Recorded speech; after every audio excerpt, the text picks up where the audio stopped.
Civilization VI is the latest installment of Sid Meier's legendary 4X empire building series, and it looks to be the biggest and best installment yet. But along with being one of the deepest strategy games ever made, it is also one of the most complex. Figuring out where to start can be a huge task, but don't worry. We're going to get you started, and then Gamepedia's Civ 6 wiki will make you a master. This is Andrew from Curse, and today we're going to walk you through the basics of building a legendary empire.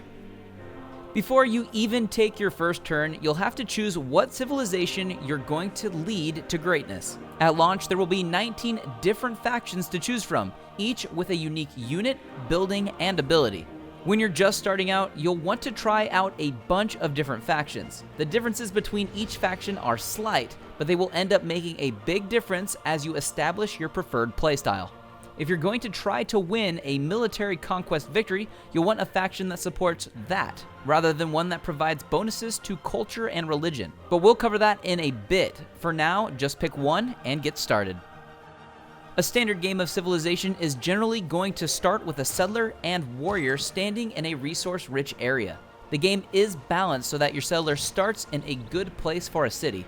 If you see a spot you'd like better that you can get to in one turn, head over there. Otherwise, set up shop and establish your first city as soon as you can.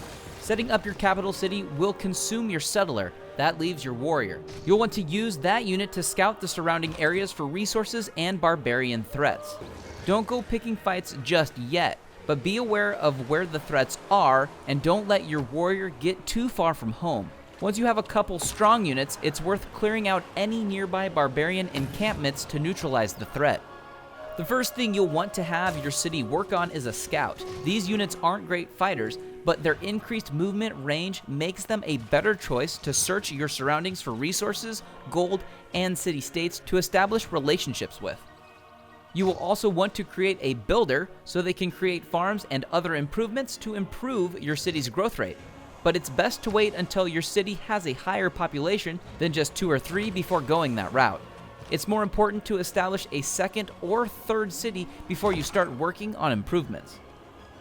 Once you have a city established and your units working, you'll want to start looking into some good old research and development. Your cities aren't going to grow themselves. Each city can put resources into creating units, building infrastructure for itself, and researching technologies. The technologies you research early on will depend on what resources you have available. If there is ore and stone deposits nearby, research mining. See animals you can use as livestock? Look into animal husbandry. Pottery is always a strong starting point as it unlocks the granary, a great building for early game growth that provides +1 food and +2 housing. All the technologies are important, but to be successful you must understand your situation so you can put your early game research points into technologies that will pay dividends quickly. Unlike previous Civilization games, research in Civ 6 is split into 2 distinct tech trees. There are hard technologies like pottery, mining, and bronze working, and there are civics like craftsmanship, political philosophy, and theology. Technologies take scientific points to unlock, while civics take cultural points to unlock. As with everything else, what you research first should be determined by your situation and your playstyle. I am fond of pigs.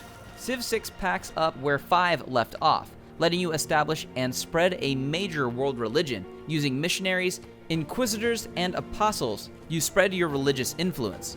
The more believers you convert, the more benefits it provides your civilization. Religious units are unique in that they can travel into other civilizations' borders without any pre-established relationships. Missionaries spread the word of your religion and convert followers, either in your own cities or opposing ones. Inquisitors help eliminate heresy, that is, the influence of other religions, from other cities on the map. Apostles are units that both spread religion and fight other religious units. These skirmishes can go on without ever declaring actual war, and it adds a new level of strategy to the act of spreading religion.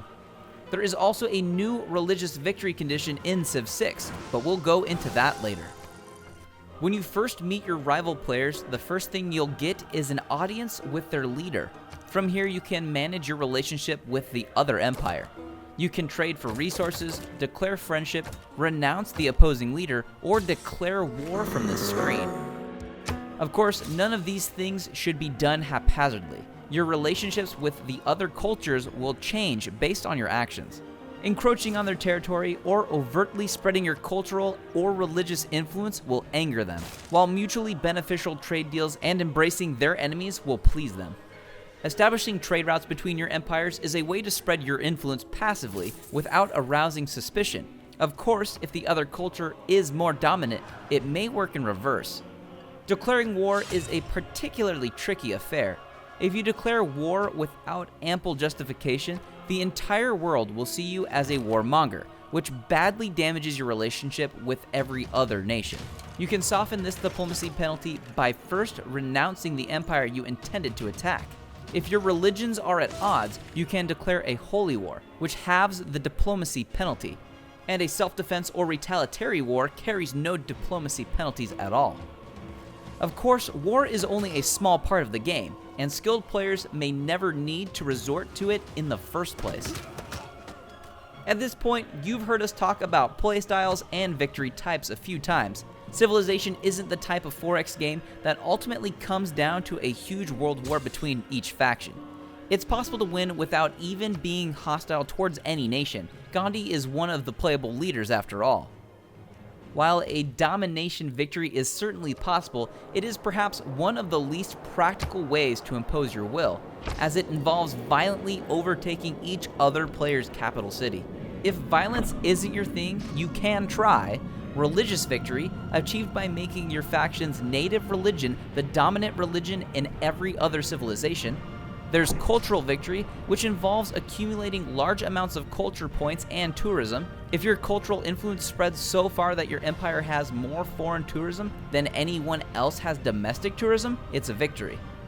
Science victory is where you outpace your rivals in technology, launching a satellite, putting a man on the moon, and finally establishing a Martian colony will win you the game.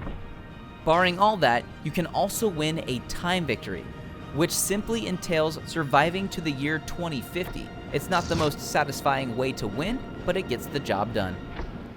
A single game of Civilization lasts longer than some games' entire campaigns, and that's just the beginning of your adventure. There is plenty more to learn, but now you know how and where to start. Tell us your best tips for Civ success. And now that you've scratched the surface, check out the Civ 6 wiki at Gamepedia for a complete resource on everything in this massive game. We're just at the beginning of learning all the ins and outs of Civ 6, so stay tuned and enjoy the game.